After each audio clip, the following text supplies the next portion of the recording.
Welcome to civil services study. Next test लगाते हैं, test number 294। Focus करेंगे current affairs के प्रश्नों पर। यूपीएससी सिविल सेवा प्रारंभिक परीक्षा 2020। तो क्वेश्चन नंबर 1 है, एकम उत्सव के संदर्भ में निम्नलिखित कथनों पर विचार कीजिए। देखिए, एकम उत्सव का जो संबंध है वो अनुसूचित जनजाति से है, मतलब एसटी समुदाय से, और इसे केंद्रीय सामाजिक न्याय और अधिकारिता मंत्रालय के तहत मनाया जा रहा है। देखिए, इनकरेक्ट है पहला वाला, क्योंकि अनुसूचित जनजाति से नहीं है ये है दिव्यांग जन समुदाय से। दूसरा वाला करेक्ट है, सामाजिक न्याय एवं अधिकारिता मंत्रालय के तहत मनाया जा रहा है। तो केवल दो यहाँ पर करेक्ट हो जाएगा। तो देखिए, एकम उत्सव दिव्यांग जन समुदाय के बीच उद्यमशीलता एवं ज्ञान को बढ़ावा देने हेतु एक प्रयास है, जिसका उद्देश्य समाज में पीडब्ल्यूडीएस की संभावनाओं के बारे में जागरूकता पैदा करना, साथ ही पीडब्ल्यूडीएस उद्यमियों को एक प्रमुख विपणन अवसर प्रदान करना है, इसलिए गलत है पहला। और केंद्रीय सामाजिक न्याय और अधिकारिता मंत्रालय, union ministry of social justice and empowerment ने राष्ट्रीय दिव्यांगजन वित्त विकास निगम द्वारा आयोजित प्रदर्शनी सह मेला एकम उत्सव का आयोजन किया। तो दूसरा यहाँ पर करेक्ट है और पहला वाला गलत है, क्योंकि दिव्यांगजन समुदाय से संबंधित है, अनुसूचित जाति या जनजाति से नहीं। केवल दो इसका आंसर हो जाएगा। क्वेश्चन नंबर 2 है, निम्नलिखित कथनों पर विचार कीजिए। गिर राष्ट्रीय उद्यान गुजरात के सूरत जिले में स्थित है। दूसरा स्टेटमेंट है, गिर एशियाई शेरों का एकमात्र प्राकृतिक आवास है। तीसरा स्टेटमेंट है, एशियाई शेर को IUCN की रेड लिस्ट में इंडेंजर्ड श्रेणी में रखा गया है। बताइए इनमें से कौन सा करेक्ट है। देखिए, ये सारे प्रश्न करंट से कहीं ना कहीं रिलेट करते हैं, समाचारों की सुर्खियों में हैं या फिर बने रहे पिछले 4 से 5 महीनों में, इसलिए पूछे गए हैं। तो पहली बात, तो जो गिर राष्ट्रीय उद्यान है गुजरात में तो है, लेकिन गुजरात के सूरत ज़िले में नहीं है, जूनागढ़ में है, इतना पता होना चाहिए आपको। और एशियाई शेरों का एकमात्र प्राकृतिक आवास है, ये करेक्ट है। और IUCN की रेड लिस्ट में इंडेंजर्ड हैं एशियाटिक शेर या एशियाटिक लायन। 2 और 3 से यहाँ पर सी हो जाएगा इसका आंसर। तो देखिए, गिर राष्ट्रीय उद्यान एवं वन्य जीव अभयारण्य इसको बोलते हैं, ये गुजरात राज्य के जूनागढ़ जिले में स्थित है। और गिर जो है वो एशियाई शेरों का एकमात्र प्राकृतिक आवास है। इसे वर्ष 1965 में अभयारण्य और 1975 में राष्ट्रीय उद्यान मतलब नेशनल पार्क घोषित किया गया था। एशियाई शेर को अंतर्राष्ट्रीय प्रकृति संरक्षण संघ की लाल सूची में इंडेंजर्ड मतलब संकटग्रस्त में इसको रखा गया है। और इसे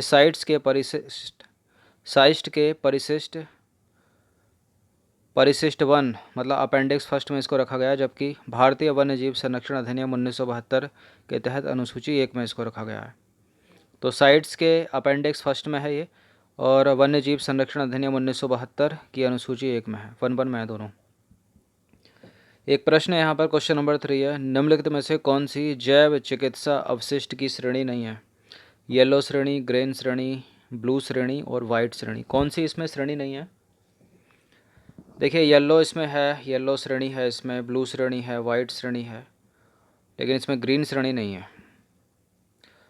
तो देखिए, जैव चिकित्सा अपशिष्ट को 4 वर्गों में या 4 श्रेणियों में बांटा गया है। येलो श्रेणी, रेड श्रेणी, ब्लू श्रेणी और वाइट श्रेणी। ग्रीन इसमें है नहीं।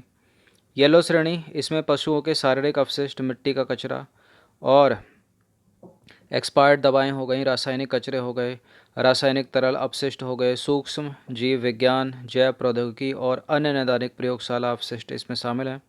रेड श्रेणी में देखा जाए तो इसमें दूषित अपशिष्ट जैसे डिस्पोजल आइटम से उत्पन्न कचरे, सिरिंज, यूरिन की थैलियाँ, दस्ताने इत्यादि शामिल हैं। ब्लू श्रेणी में इसमें नुकीली धातुओं वाले अपशिष्ट शामिल हैं। और वाइट श्रेणी में इसमें कांच के बने पदार्थों के अपशिष्ट शामिल हैं।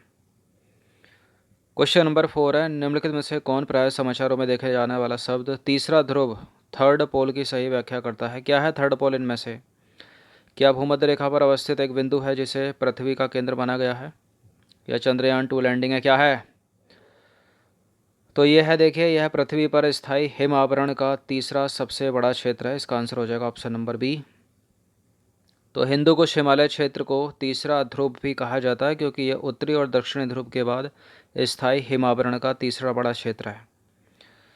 यहाँ से 10 से अधिक नदियों का उद्गम होता है, जिसमें गंगा, ब्रह्मपुत्र और मेकांग जैसी बड़ी नदियाँ शामिल हैं। क्वेश्चन नंबर 5 है, निम्नलिखित कथनों पर विचार कीजिए। 2 स्टेटमेंट है यहाँ पर, बताना है कि इनमें से कौन सा करेक्ट है। देखिए जल निस्यंदन प्रणाली में जल को शुद्ध करने के लिए परासरण विधि का प्रयोग किया जाता है, जिसको बोलते हैं ऑस्मोसिस। दूसरा स्टेटमेंट है, सरकार द्वारा जल निस्यंदन प्रणाली को विनियमित करने हेतु मसौदा अधिसूचना प्रस्तुत की है। तो पहला वाला भी करेक्ट है, दूसरा वाला भी करेक्ट है, दोनों के दोनों करेक्ट हैं। इसका आंसर हो जाएगा ऑप्शन नंबर सी। तो देखिए जल को शुद्ध करने के लिए प्रयोग की जाने वाली जल निस्यंदन प्रणाली मतलब ऑस्मोसिस, या इसको बोलते हैं परासरण के सिद्धांत पर कार्य करती है। और पर्यावरण, वन और जलवायु परिवर्तन मंत्रालय ने रिवर्स ऑस्मोसिस पर आधारित जल निस्यंदन सिस्टम को विनियमित करने हेतु मसौदा अधिसूचना प्रस्तुत की है। क्वेश्चन नंबर 6 है, सोमेश्वर वन्यजीव अभयारण्य के संदर्भ में कुछ स्टेटमेंट है। यहाँ पर 2 स्टेटमेंट है, बताना है कि इनमें से कौन सा करेक्ट है।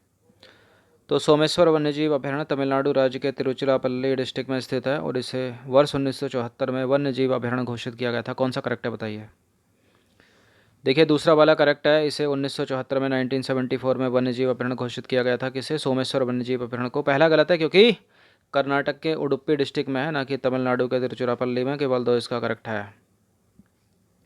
तो सोमेश्वर वन्यजीव अभयारण्य, Someshwar wild life sanctuary Karnataka के उडुपी डिस्ट्रिक्ट में स्थित है, न कि तमिलनाडु के तिरुचिरापल्ली में। गलत है पहला। और इसका क्षेत्रफल कितना है? 88.4 वर्ग किलोमीटर।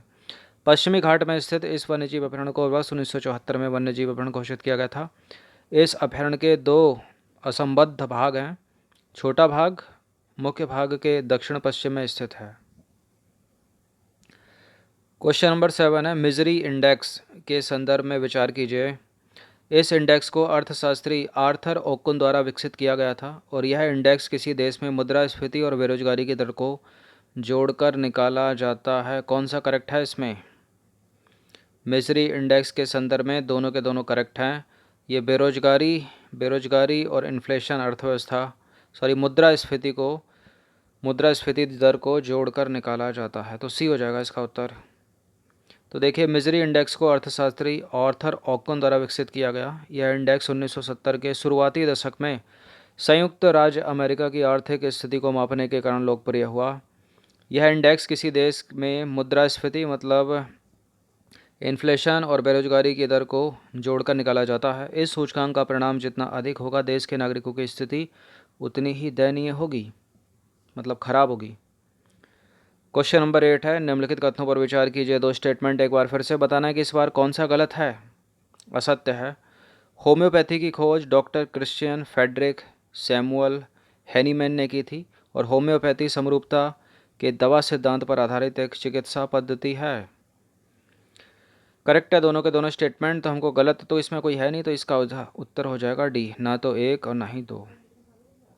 तो होम्योपैथी की खोज एक जर्मन चिकित्सक doctor Christian Friedrich Samuel Hahnemann द्वारा 18वीं सदी के अंत के दशक में की गई थी, इसलिए सही है पहला।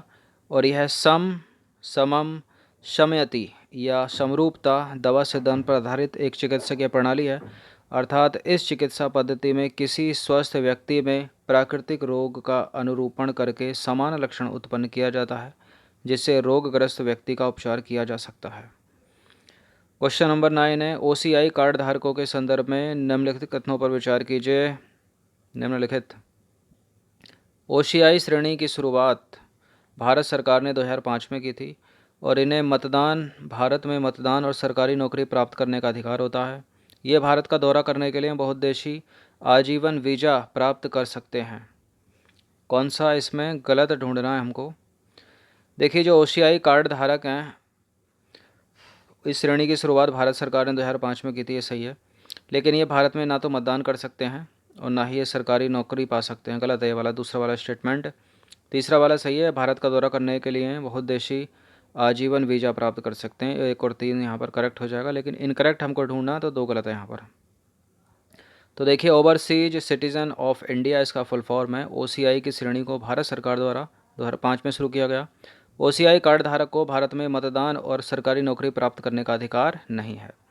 OCI कार्ड धारक भारत में प्रवेश कर सकते हैं और भारत का दौरा करने के लिए बहुउद्देशीय आजीवन visa multipurpose life long visa प्राप्त कर सकते हैं और इसके लिए विदेशी क्षेत्रीय पंजीकरण कार्यालय के साथ पंजीकरण करने की आवश्यकता भी नहीं होती है।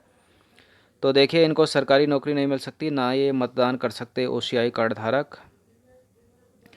10वां प्रश्न है, अग्रिम जमानत के संदर्भ में निम्नलिखित कथनों पर विचार कीजिए। अग्रिम जमानत का मतलब है यहाँ पर एंटीसिपेटरी बेल। देखिए, थोड़ा बहुत लॉ पढ़ा होगा या नहीं पढ़ा होगा तो बता देते हैं। 2 प्रकार की जमानत होती है, एक होती है एंटीसिपेटरी बेल जिसको बोलते हैं अग्रिम जमानत हिंदी में, और दूसरी होती है रेगुलर बेल मतलब साधारण जमानत। तो अग्रिम जमानत और साधारण जमानत होती है। तो अग्रिम जमानत के संदर्भ में यहाँ पर स्टेटमेंट है, अग्रिम जमानत निश्चित समयावधि तक ही जारी रह सकती है और अग्रिम जमानत केवल उच्च न्यायालय और उच्चतम न्यायालय द्वारा प्रदान की जाती है। मतलब सेकंड वाला स्टेटमेंट कहना चाह रहा है कि हाई कोर्ट और सुप्रीम कोर्ट के द्वारा ही दी जा सकती है, जो कि सरासर गलत है। सुप्रीम कोर्ट तो अग्रिम जमानत देता ही नहीं है। अग्रिम जमानत तो या तो उच्च न्यायालय देता है या फिर जिला सत्र न्यायालय देता है, मतलब डिस्ट्रिक्ट कोर्ट देता है, हाई कोर्ट देता है, सुप्रीम कोर्ट नहीं देता। तो दूसरा गलत है। पहला देखते हैं, अग्रिम जमानत निश्चित समयावधि के लिए जारी की जा सकती है, मतलब जारी रह सकती है, ये भी गलत है। तो दोनों के दोनों गलत है यहाँ पर। इसका आंसर हो जाएगा डी, क्योंकि जो अग्रिम जमानत है मतलब एंटीसिपेटरी बेल है, वो एक बार किसी को मिल गई तो मिल गई। मान लीजिए ए नाम को डिस्ट्रिक्ट जज ने दे दी या हाई कोर्ट के जज ने दे दी, अब वो कितनी अवधि के लिए हैं वो तो बेल उनको मिल गई। तो यहाँ पर पहला भी गलत है और दूसरा भी गलत है, तो इसका डी हो जाएगा इसलिए आंसर। अब देखिए, अग्रिम या पूर्व गिरफ्तारी जमानत की सुरक्षा को किसी भी समय सीमा या निश्चित समयावधि तक सीमित नहीं किया जा सकता, क्योंकि इससे व्यक्ति की व्यक्तिगत स्वतंत्रता जो है बाधित होती है। तो गलत है पहला। और धारा 438 में निहित प्रावधान केवल सत्र न्यायालय और उच्च न्यायालय को ही अग्रिम जमानत देने का अधिकार होता है, इसलिए दूसरा वाला भी गलत है, याद रखना। मतलब डिस्ट्रिक्ट कोर्ट दे सकता है या फिर हाई कोर्ट, सुप्रीम कोर्ट नहीं दे सकता। तो 10 प्रश्न थे, इंपॉर्टेंट थे, अच्छे से इनका रिवीजन 1 से 2 बार तो कर लेना। धन्यवाद।